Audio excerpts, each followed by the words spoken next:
Good evening. Today I'll be talking about inserting a nasogastric tube and nasogastric suctioning, care of an NG tube, NG medications / care of gravity, and pump feeding. So first we would verify the order for an NG tube placement into the nares. We would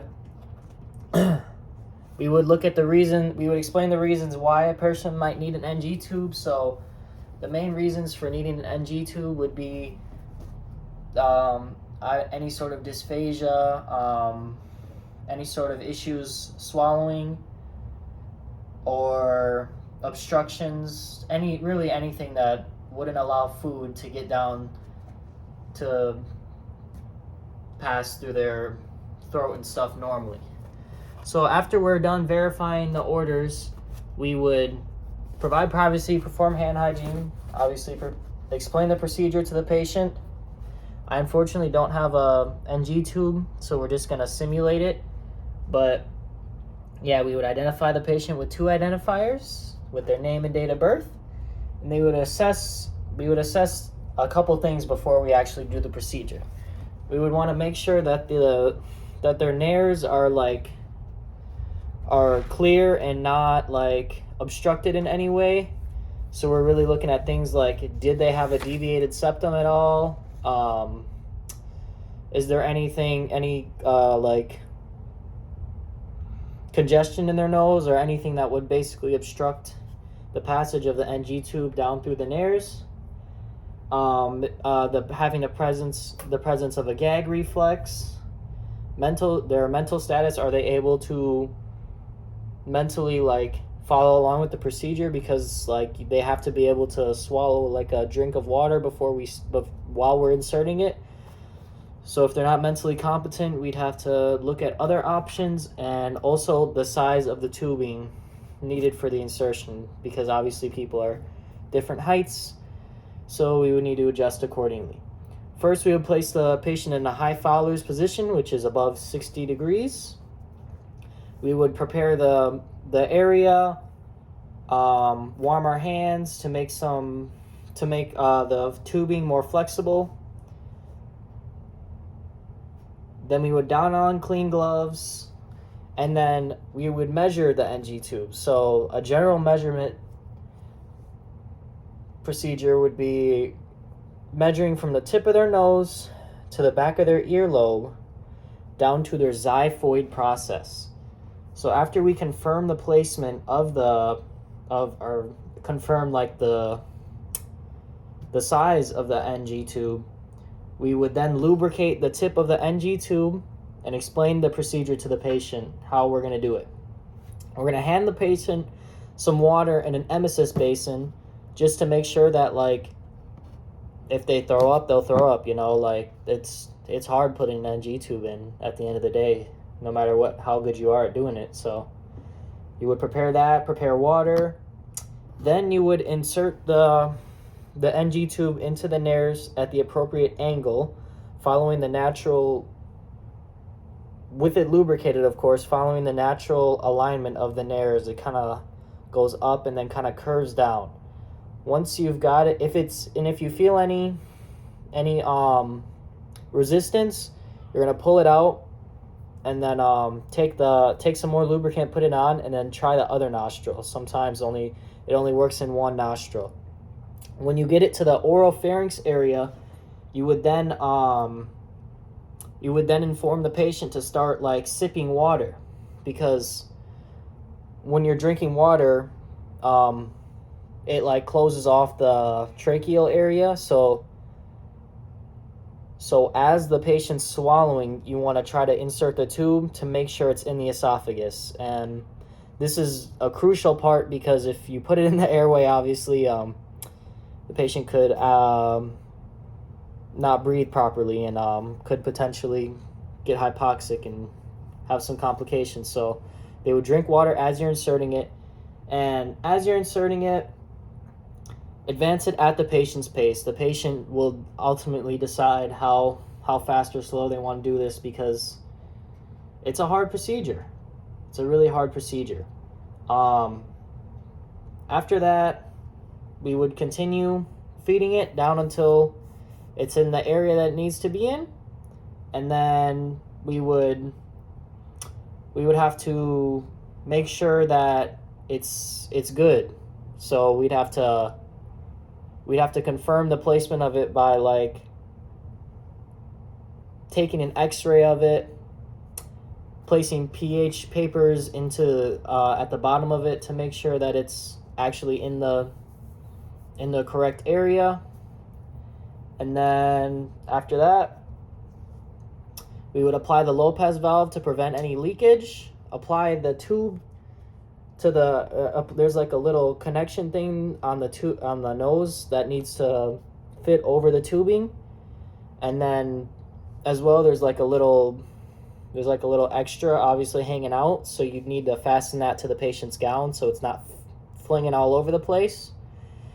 And then you would discard everything appropriately, remove soiled gloves, perform hand hygiene, assist the patient to a comfortable position, and once everything's verified, you would attach the tube to a low intermittent suctioning.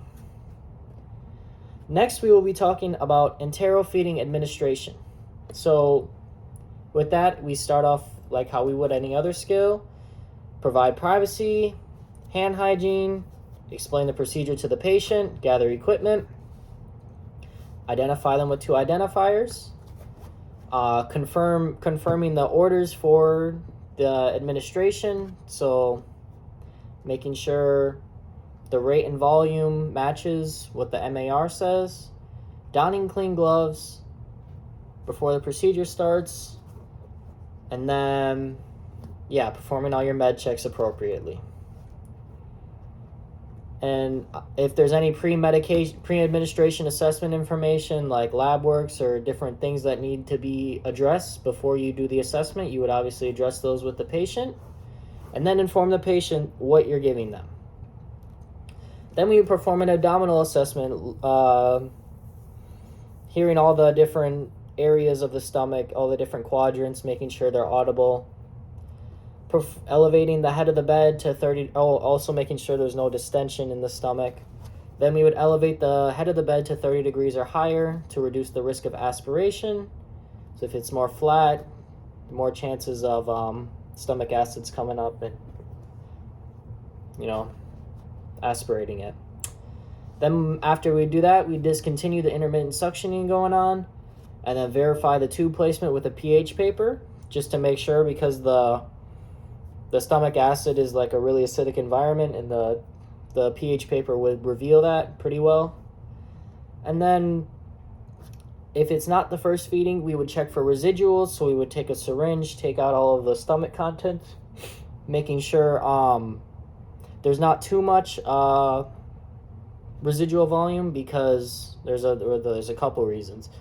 If the patient has a lot of residual volume inside of their stomach, that really means that they're not retaining fluids, or they're not digesting the fluid, or the feeding's good, meaning that like they're rejecting it basically, and it's just kind of sitting in there, and that's really bad. And if it's over 500, generally you need to contact the provider and not return it back into the stomach, because there's a whole lot of issues with having a lot of stomach contents that are just staying in the stomach and not actually passing into the small intestine through the sphincters and whatnot.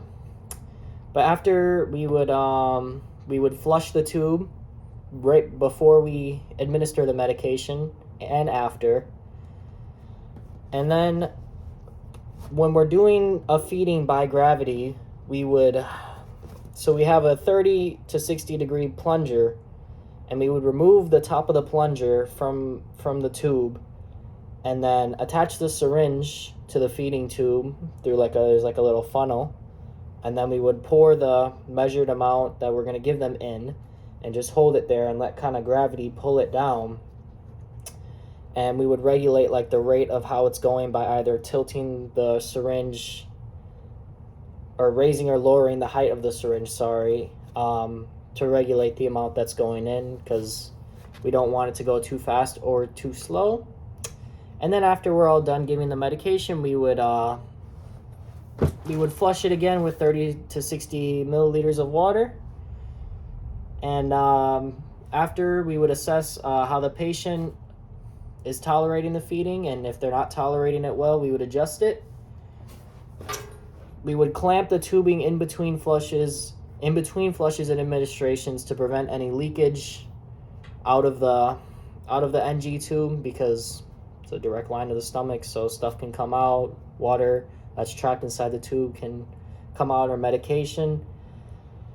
And have the patient remain upright for 30 to 60 minutes to make sure that they don't aspirate, because they're at an increased risk if there's more things in their stomach. We would explaining like how a pump would administer a formula with a pump. We would basically attach the pump. We would enter the data into the pump, attach the tube, attach the enteronutrition to the top of the tubing, attach that through the pump, and then there's a little tube that comes out of the pump that can be screwed into the NG tube.